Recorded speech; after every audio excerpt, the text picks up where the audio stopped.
Yes बच्चे, विनिमय विपत्र लेसन के अंतर्गत आज का जो मैं हेडिंग आपको करा रही हूँ वो है आपका पारस्परिक बिल, जिसको कि हम अनुग्रह या सहायतार्थ बिल या निभाव विपत्र भी कहते हैं। निभाव का मतलब होता है एक दूसरे का मतलब सहयोग करना, और यही चीज़ आपका अनुग्रह और सहायतार्थ। तो इसको आप ये तीनों चारों नामों से कह सकते हैं। ठीक है, ये एक तरह का इस तरह का बिल है कि जब आपको किसी को एक दूसरे की हेल्प की आवश्यकता है। तो हम इसका अर्थ देखेंगे पहले।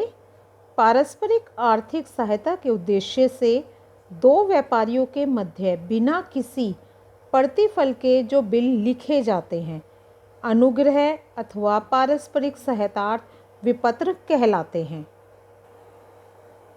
तो दो व्यापारियों के मध्य बिना किसी प्रतिफल यानी बिना किसी प्रॉफिट के, है ना, आप जो एक दूसरे के ऊपर बिल लिखते हैं उन्हें हम पारस्परिक सहायतार्थ विपत्र कहलाते हैं। तो जैसे बच्चे आपको नाम से पता चल रहा है, सहायता के लिए ये जो विपत्र लिखा जाता है ये खास तौर से सहायता के लिए कि एक दूसरे की हेल्प के लिए लिखे जाते हैं। विपत्र का लेखक ऐसे विपत्र को बैंक से भुनाकर प्राप्त राशि से अपना कार्य चलाता है अथवा राशि को परस्पर बांट लिया जाता है। यानी एक बिल लिखा और जो विपत्र का लेखक है उसने उसे बैंक से भुना लिया और उससे वो अपना कार्य चलाते हैं। या मान लीजिए 1000 रुपये का विपत्र भुनाया और दोनों ने 500 रुपये बांट लिए। भुगतान की तिथि पर लेखक अपने भाग की राशि स्वीकृता के पास भेज देता है, जिससे वह विपत्र का भुगतान हो जाता है। तो कहने का मतलब देखो, 1000 रुपये का बिल लिखा और एक मतलब वो जो भुना के लाया 500 उसने खुद रख लिए, 500 उसने अपने लिए। ठीक है, और जब देय तिथि का टाइम आया तो 500 रुपये उसने स्वीकृता के हाथ में दे दिए ताकि उसका भुगतान हो जाए। तो इस तरह वो एक दूसरे की सहायता करते हैं और जब वो भुगतान करता है उसको पैसे वो समय से पहले दे देता है। और बट्टे की राशि को भी उसी अनुपात में वहन करते हैं। मान लीजिए बट्टे पर भुनाने में 30 रुपये का खर्चा है तो 15 रुपये वो वहन करेगा, 15 रुपये दूसरा व्यक्ति। ऐसे ही विपत्रों को अवास्तविक चिल बिल यानी काइट बिल्स या बनावटी या हवाई बिल भी कहते हैं। तो कहने का मतलब कि ये आपके इनका क्या क्या नाम है, ये चिल बिल, बनावटी।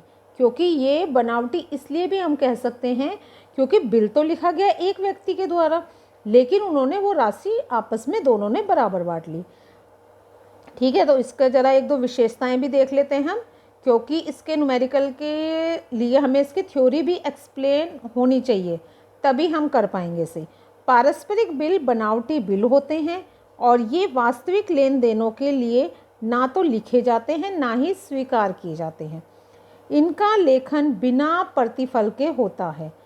ये आर्थिक सहायता करने के उद्देश्य से लिखे व स्वीकार किए जाते हैं और ऐसे बिल स्वीकृता या बिल के लेखक की मदद के लिए लिखे जाते हैं। सहायता या अनुग्रह बिल की दशा में बट्टे को बिल के लेखक एवं स्वीकारक के बीच निर्धारित अनुपात में बांटा जाता है। तो बाकी तो हम जब न्यूमेरिकल करेंगे उससे और आपको ये क्लियर हो जाएगा। तो चलिए अब इसका एक उदाहरण देखते हैं। जो पहला उदाहरण मैं आपको दिखा रही हूँ वो है जब व्यापारी परस्पर सहायतार्थ एक दूसरे पर बिल लिखते हैं। ठीक है, ये एक दूसरे की सहायता के लिए बिल लिख रहे हैं यहाँ पे। तो 1 जनवरी 2020 को राम ने मोहन पर 1000 का 3 महीने की अवधि का बिल लिखा, जिसे मोहन ने स्वीकार किया। उसी दिन मोहन ने 1000 का 3 मास की अवधि का एक बिल राम पर लिखा। ठीक है, यानी एक दूसरे पर दोनों ने लिख लिया, जिसे उसने स्वीकार किया। दोनों ने अपने अपने बिल को 6% वार्षिक दर से अपने अपने बैंकों से भुना लिया और भुगतान की तिथि पर और बिल का भुगतान हो गया। दोनों की पुस्तकों में जर्नल प्रविष्टि कीजिए। ठीक है, ना तो यहाँ माल किसी ने खरीदा ना माल किसी ने बेचा। ठीक है, बस केवल क्या हुआ है यहाँ पर एक दूसरे पर, जैसे कि राम ने मोहन पर और मोहन ने राम पर बिल लिखा है। ठीक है, तो सबसे पहले हम इन द बुक्स ऑफ या इन द बुक्स ऑफ जर्नल हम राम का बना रहे हैं। ठीक है, यहाँ राम ड्रॉयर सबसे पहले है तो हम इसी ही की बना रहे हैं। तो उसने बिल लिखा और स्वीकार किसने दे दिया आपको? मोहन ने। तो जनवरी 1 BR आपका डेबिट टू मोहन, और 1000 रुपये आपके क्या हो गए यहाँ पे? डेबिट। ठीक है, इसके बाद क्या हुआ? अब हमें यहाँ पर दोनों की किताबें यदि हम साथ साथ चलेंगे तो और ज़्यादा हमें समझ आएगा जल्दी। ठीक है, अब उसने बिल लिखा और राम ने क्या करा? स्वीकार कर दिया। तो हमने यहाँ क्या किताब में लिखा? Ram to BP in the books of Mohan है यहाँ आपका। ठीक है, अब मोहन ने बिल लिखा है तो BR account debit to Ram, उसने भी 1000 रुपये का लिखा है। तो इसकी किताबों में क्या आ जाएगा आपका? मोहन टू BP, क्योंकि अब इसने स्वीकार करके, राम ने स्वीकार करके उसको दिया है। तो अब इसकी किताबों में मोहन टू BP आ गया। अब क्या हुआ? राम के पास जो बिल था वो राम ने भुना लिया। ठीक है, और डिस्काउंट निकालना आपको सिखा ही रखा है बच्चे। डिस्काउंट 1000, 6%, 3/12, 15 रुपये। ठीक है, तो क्या हुआ यहाँ पे? 15 रुपये। अब जब उसने डिस्काउंट पे भुनाया है तो bank account debit, discount account debit to BR आपका। ठीक है, तो ये आपकी एंट्री हो गई। ऐसे ही इसने भुना लिया अपना बिल। ठीक है, तो इसकी किताबों में क्या आएगा? इसकी किताबों में भी वही bank account debit, discount account debit to BR, क्योंकि एक दूसरे के ऊपर दोनों ने बिल लिखा और दोनों ने ही उनको भुना लिया। ठीक है, इसके बाद जो ड्यू डेट थी वो कब की थी? 3 महीने की, है ना। तो जनवरी, फरवरी, मार्च, अप्रैल की 1 और 3 दिन अनुग्रह के। तो यहाँ क्या आ गया? BP टू कैश, ये राम ने उसको भुगतान करा और ये मोहन ने राम को भुगतान करा। तो payment of the bill made. तो बस इसमें यही ध्यान रखना है बच्चे कि यहाँ पर सेल परचेज की कोई एंट्री नहीं है। एक दूसरे पर बिल लिखेंगे, बिल को स्वीकार कर रहे हैं और लास्ट में पेमेंट वो दे रहे हैं। ये आपकी फर्स्ट कंडीशन थी कि जब एक दूसरे पर बिल लिखा। अब कंडीशन क्या है दूसरी?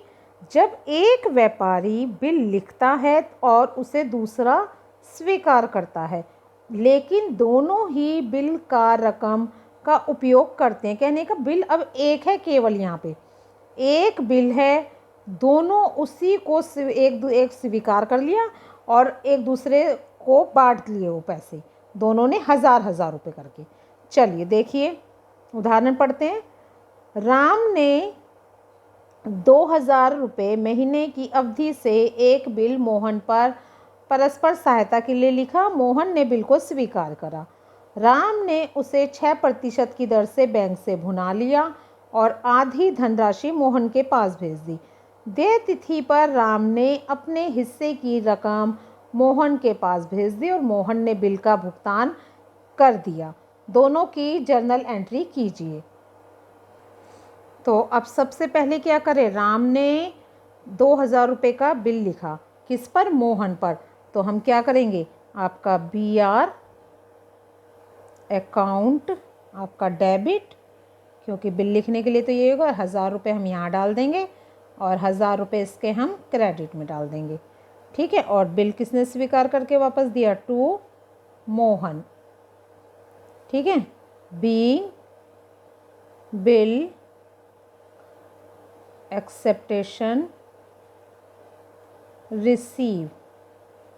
ठीक है, अभी बिल्कुल सिंपल क्वेश्चन चल रहा है। यहाँ कोई माल नहीं बेचा, कोई खरीदा नहीं, सीधा इसने बिल लिखा और मोहन ने स्वीकार कर दे दिया। ठीक है, अब क्या कह रहा है वो अगली लाइन में? उसने उसे स्वीकार करके दे दिया, 6% की दर से उसे भुना लिया। तो सबसे पहले मैं इसका डिस्काउंट निकाल दूँ। आपका डिस्काउंट आ जाएगा आपका 2000 का, और कितने प्रतिशत से? 6/100, और गुना आपका कितने महीने का बिल है? 3 महीने का। तो 3 महीने 6, पहले तो 20 से 20, 6 कम 6, 6 दूनी 12, और ये 10, और तो 30 रुपये। तो 30 रुपये आपका डिस्काउंट आ गया। तो अब हम यहाँ जनवरी की 1 तारीख लिखेंगे। ठीक है, bank account debit, discount account debit to BR account. ठीक है, 30 रुपये में उसने भुना लिया उसे।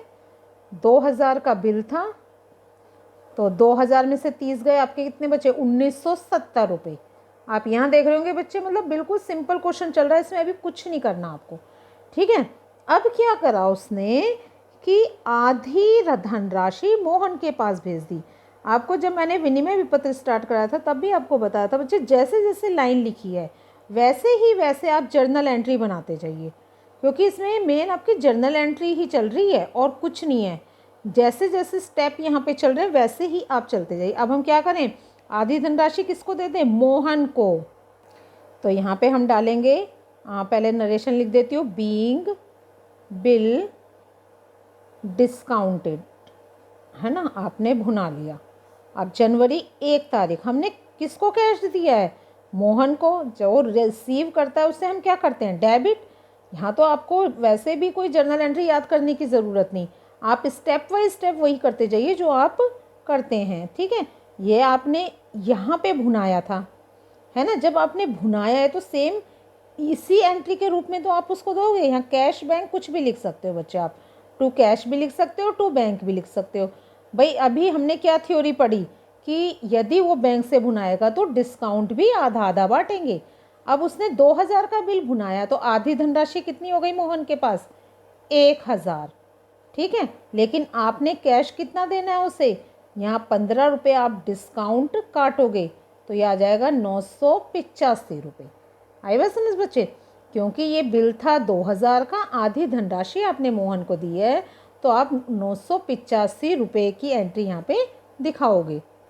और कितने महीने का था बिल ये आपका? आपका था ये, अब हाँ अच्छा पहले आप यहाँ दे सकते हैं बीइंग बिल, ये तो आपने डिस्काउंटेड कर दिया, payment, being payment given to Mohan. ठीक है, अब हमारी ड्यू डेट क्या आ जाएगी? आपका जनवरी, फरवरी, मार्च 3 महीने का है ना, और अप्रैल की 4 तारीख। ठीक है बच्चे, यहाँ आ जाएगी अप्रैल की 4 तारीख। अब मोहन को कितने पैसे देंगे आप? मोहन टू कैश अकाउंट कितने देने चाहिए भाई? 1000 रुपये तो आपने यहाँ दे दिए, अब आपने 1000 रुपये केवल मोहन को देने हैं, क्योंकि बच्चे ये सहायता के लिए बिल लिखा गया है, ना कि कोई माल खरीदा या बेचा गया। देखो राम ने 2000 रुपये का बिल लिखा उसे, ठीक है, उसने स्वीकार कर कर दे दिया। ठीक है, ये फर्स्ट एंट्री में मैंने गलत कर दिया बच्चे, 2000 रुपये। ठीक है, 2000 रुपये आएगा भाई। यहाँ जो एक बिल था आपका, मैं से रफली और बताती हूँ, देखो एक बिल 2000 का था, ये राम ने लिखा था, मोहन ने स्वीकार करा। ठीक है, मोहन ने स्वीकार करा, यहाँ कोई लेन देन नहीं हुआ है, कोई माल नहीं खरीदा ना कोई माल बेचा, ये तो एक दूसरे की सहायता के लिए हुआ। उसके बाद क्या हुआ कि राम ने, देखो पैसा किसका हुआ? ये मोहन का, मोहन का पैसा है ये। क्यों? क्योंकि राम ने बिल लिखा, इसने स्वीकार करा, इसने जाकर इसे बैंक से भुना लिया। ठीक है, बैंक से भुना लिया। अब उसने क्या कहा कि आधी धनराशि आप मुझे दे दो, तो इसने क्या करा, इसको बैंक से भुनाने के बाद 1000 रुपये इसके वापस कर दिए इसको। अब जब ड्यू डेट आई है तो ड्यू डेट पे क्या हुआ, इसे इसको 2000 रुपये देने थे, तो इसने क्या करा, 1000 रुपये तो ये दे ही दिए थे, तो लास्ट में ड्यू डेट पर क्या करा, इसने 1000 रुपये और मोहन को दे दिए। तो 1000 ये 1000 ये, मोहन के पास पूरे 2000 रुपये आपके पहुंच गए हैं। ठीक है, तो अब हम इन द बुक्स ऑफ मोहन देखेंगे, तो अब आपको बिल्कुल अच्छे से क्लियर हो जाएगी। देखो यहाँ हमने बिल लिखा, उसने स्वीकार करा, तो राम टू बीपी। ठीक है, इसके बाद इसने क्या करा, इसने डिस्काउंट पर इसे भुना लिया। ठीक है, तो डिस्काउंट पर उसने भुना लिया, तो क्या हुआ, यहाँ पर डिस्काउंट पर भुनाने से 1000 रुपये इसको दिया। आपने यहाँ क्या एंट्री करी थी, मोहन टू, आपका Mohan to cash to discount, क्योंकि इसके विपरीत कोई एंट्री नहीं होगी। यहाँ जो आपने उसे 1000 रुपये दिए हैं उसके विपरीत हम एंट्री करेंगे। यहाँ बैंक आपका डेबिट, डिस्काउंट डेबिट, यहाँ कैश या बैंक आप कुछ भी लिख सकते हो, उसमें कोई दिक्कत नहीं बच्चे, टू राम। ठीक है, इसके बाद क्या हुआ, इसका कैश टू राम, इसका क्या हुआ, यहाँ मोहन टू कैश आया, तो इसके विपरीत यहाँ क्या आ गया, कैश टू राम। अब ड्यू डेट पर क्या करा मोहन ने वो जाकर बैंक को चुका दिया, तो यहाँ क्या आ जाएगा, बीपी टू कैश। तो आई बात समझ में कि बच्चे सहायता के लिए क्या हुआ, देखो इसने ये बैंक से ले लिया और इसने ये मोहन ने जाके अपना बैंक को चुका दिया 2000 रुपये। ठीक है, तो ये होता है सहायता के लिए। यहाँ ना तो कोई माल खरीदा ना कोई माल बेचा, बस एक दूसरे की सहायता के लिए लिखा। ठीक है, अब लास्ट हेडिंग है इसका, जब एक व्यापारी दूसरे व्यापारी की सहायता करना चाहता है। ठीक है, उसी की तरह मिलता जुलता है। अब देखते हैं इसमें क्या कंडीशन बता रहा है ये, क्योंकि यहाँ पे भी एक दूसरे की सहायता की कंडीशन अलग थी। यहाँ क्या था, देखो एक दूसरे पर बिल लिख दिया उन्होंने, सेम है ना। यहाँ क्या हुआ कि एक ही बिल की रकम को दोनों ने यूज़ में ले लिया, अब एक दूसरे की सहायता करना चाहते हैं। चलो देखते हैं इसमें क्या कहता है, उदाहरण से और क्लियर हो रहा है थ्योरी की बजाय आपका ये। 1 जनवरी 2020 को राम ने मोहन पर 3 मास की अवधि का एक बिल लिखा, जिसे मोहन ने उसकी सहायता के लिए उसे स्वीकार कर लिया। राम ने इसे इतने भुना लिया और भुगतान तिथि पर राम ने बिल की रकम मोहन के पास भेज दी और मोहन ने बिल का भुगतान कर दिया। बिल्कुल आपका ये इसी की तरह है क्वेश्चन, बस यहाँ पे इस क्वेश्चन में क्या होगा, ये वाली एंट्री नहीं आएगी बच्चे। ठीक है, ये वाली एंट्री जो इसने आधी रकम दी थी वो वाली एंट्री नहीं आएगी, इसकी जगह यहाँ पर पूरे 2000 रुपये की एंट्री आ जाएगी। चाहे तो आप इसका उदाहरण देख लीजिए। देखिए इसने क्या करा, बिल लिख दिया BR टू मोहन, इसके बाद उसने उसे बैंक से भुना लिया। देखिए हमने इस क्वेश्चन में भी तो क्या करा था, बैंक से भुना लिया, तो इसने भी यहाँ पे क्या करा, इसे बैंक से भुना लिया। इसके बाद मैंने क्या कहा था, ये एंट्री नहीं आएगी अब इसमें, क्यों, क्योंकि इसने यहाँ आधी राशि का कोई नहीं करा कुछ भी लेना देना, इसने ये वाली राशि आ गई। अब इसने क्या करा, मोहन टू कैश 1000 रुपये उसे चुका दिए। अब यहाँ राम टू BP, और यहाँ क्या आ गया, उसने ये वाली मोहन को कैश दी थी, तो मोहन को कहाँ से कैश मिली, राम से, तो cash account debit to Ram, और उसने वो जाके बैंक को चुका दी BP टू कैश। इसे भी इस उदाहरण से समझो। देखो ये राम है, 1000 का बिल लिखा है इसने। ठीक है, केवल इतना सा समझ लो, मतलब अब कैलकुलेशन को, फिर जर्नल एंट्री तो आपकी हो ही जाएगी। राम ने 1000 का बिल था लिखा और इसे मोहन ने स्वीकार कर दिया। ठीक है, तो ये पैसा मतलब कहीं से कुछ किसी ने भी दिया नहीं है किसी को भी कुछ भी, बस इसने बिल लिखा, इसने। अब राम कहाँ पहुँचा, आपके बैंक में, यहाँ बैंक में पहुँचा और बैंक से इसने 1000 में इसको भुना लिया। मोहन ने इसे कुछ उधार नहीं दिया, इसने तो केवल स्वीकार करा और इसके खाते में बैंक से, वहाँ से बैंक उसके नाम से बैंक से उसने भुना लिया। अब क्या हुआ भाई, इसने इसको कोई माल बेचा तो नहीं था, केवल स्वीकार ही तो करा था। अब ड्यू डेट आई तो इसने क्या करा, ये पैसा राम ने मोहन को वापस चुका दिया 1000 रुपये। ठीक है, जो हमने क्या एंट्री करी है यहाँ पे, ड्यू डेट पर मोहन टू कैश, मोहन को 1000 रुपये दे दिए उसने। ठीक है, तो ये वाली एंट्री। इसके बाद अब क्या हुआ, अब मोहन कहाँ जाएगा, आपका बैंक में। मोहन कहाँ जा रहा है, ये अब आपका बैंक में जा रहा है। अब मोहन बैंक में जाके 1000 रुपये चुका रहा है, तो लास्ट एंट्री क्या आ गई हमारी, BP टू कैश। तो ये सहायता वाले आपके 3 हेडिंग थे और तीनों हेडिंग ही मैंने आज आपके कंप्लीट करा दिए, और तीनों एक एक उदाहरण से आपको और अच्छे से भी कम हो गया होगा। यदि बच्चे एक बार आप वीडियो देखते हैं आपको नहीं क्लियर होता है तो आप दोबारा देखो, क्योंकि कई बार होता है कि हम एक बार वीडियो देखते हैं वो डाउट नहीं क्लियर होता, दोबारा आप देखो तो शायद आपको और अच्छे से समझ में आएगा। तो ठीक है बच्चे, आज बिल ऑफ एक्सचेंज हमारा कंप्लीट हो गया है। इसमें एक चार्ट भी दे रखा है, यदि आपको कुछ डाउट हो तो आप इस चार्ट को और अच्छे से देख लीजिएगा। यहाँ पूरी एंट्रियाँ, पूरा चार्ट उससे क्लियर कर रखा है। तो ठीक है बच्चे, आज बिल ऑफ एक्सचेंज आपका कंप्लीट है। अब हम नेक्स्ट चैप्टर करेंगे, तो अच्छे से मतलब इसके जो भी मैंने एग्जांपल दो, पीछे बुक के पीछे के क्वेश्चन है वो आप कंप्लीट कर लीजिएगा।